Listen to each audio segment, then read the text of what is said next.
Masasarap po na putahe ang pinagsaluhan ng mga Kapampangan sa pagdiriwang ng Fiestang Kulyat o Feast of the City sa Angeles, Pampanga. Iba't ibang disenyo naman ng katakam-takam na tsokolate at cake ang ibinida sa Chocolate Festival ng Iloilo City.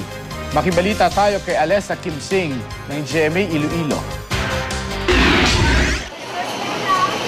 Espesyal na kapistahan ang handog ng mga chocoholic sa Iloilo City. Ito ang Chocolate Festival.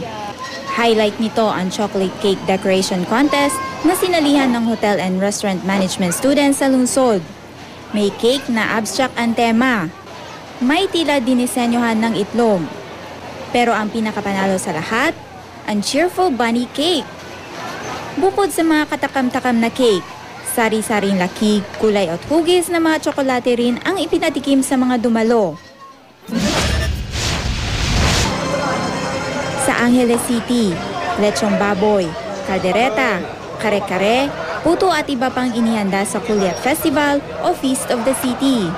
Sa naturang kapistahan, kinilala ang katatagan ng mga Kapampangan.